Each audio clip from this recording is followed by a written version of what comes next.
Mayang hapon, Cebu!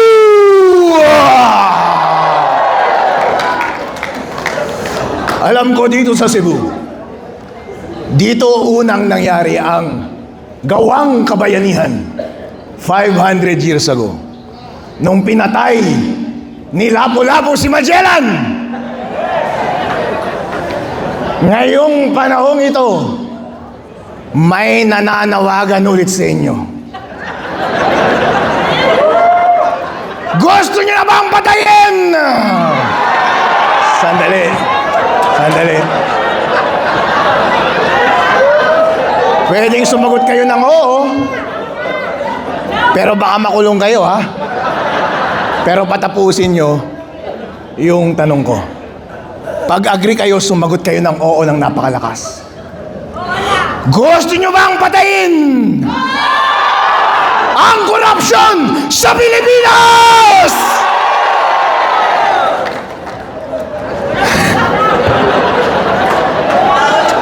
Alright, one case avoided. Pero alam nyo na kung sino yun. Sino ba ang ulo ng korupsyon? Alright. Ako po si Atty. Harold Respicio, Vice Mayor ng Reyna Mercedes Isabela. Galing po ako sa Cagayan Valley, sa Northern Luzon. Isa pa akong Ilocano, katulad ni BBM!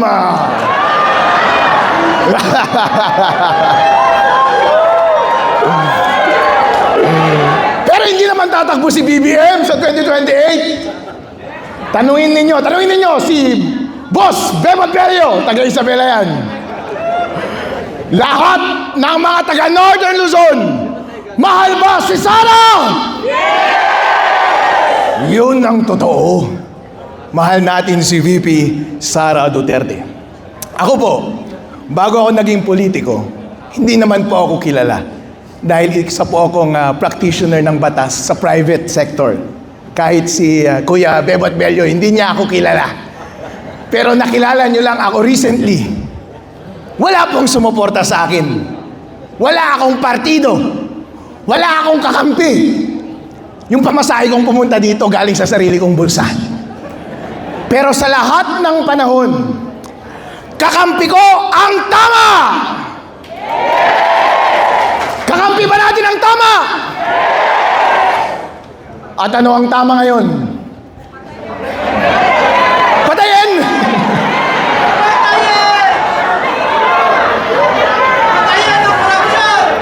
Ang tama ay ipreserba natin ang demokrasya ng ating bansa. Tama po ba?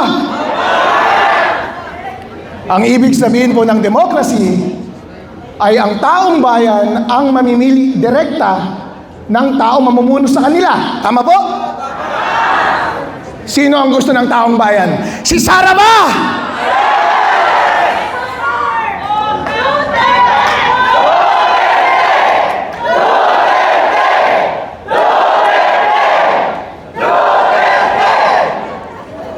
Pero itong mga taga House of Representatives, mga mukhang pera!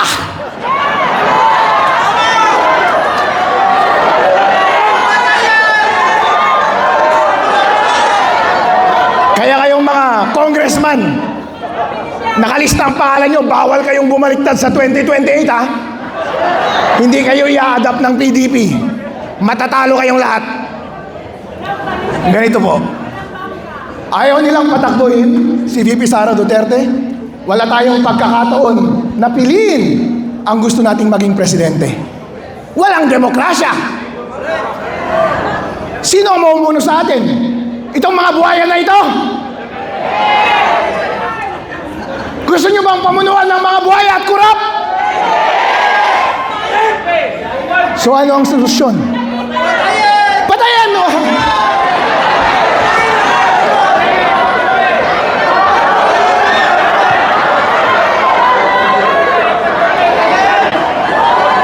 Mamaya darating tayo sa solusyon, mga kasama. Alam ko, willing kayong mamatay. Sabi nga ni Kong Bebot Alvarez, willing kayong makagat sa itlog ng isda. Pero marami pong solusyon. Tanga-tanga lang talaga itong mga congressman. Kasi kahit matuloy yung impeachment trial sa Senate at in the worst case ay malapit nang matapos, maraming magagaling na abogado dito. Pwedeng mag-resign si VP Sara, di ba? At makakatakbo siya sa 2028. At sabi nga sa case ni Erap noon, magiging functus officio yung impeachment trial. Therefore, mataterminate. At hindi siya madi-disqualify. Tama po ba? O di, happy tayo! Yay! Tama? Pero mautak ang kalaban natin eh. Kinakasuhan tayo eh. Itong si Kiko may kaso eh. Ako may kaso din. Si Mike, malapit na rin kami makulong. Kayo, malapit na rin kayong makulong. Ala kayo. Pero dyan po nag-uumpisa yan. Baka mautak tong mga ito. Baka ituloy pa rin talaga nilang hindi patakbuhin si VP Sara. Posible, hindi po ba? Pero posible bang patayin?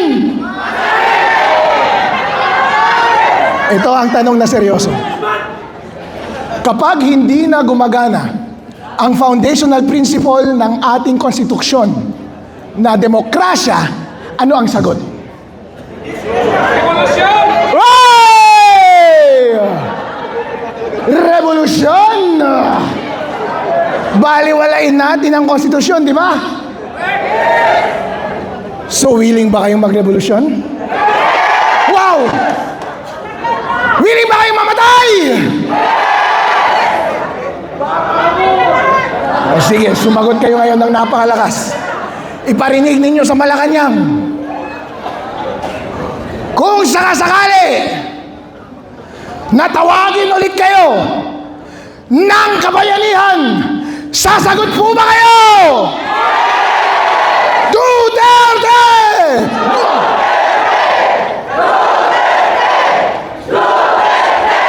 Yeah, buddy.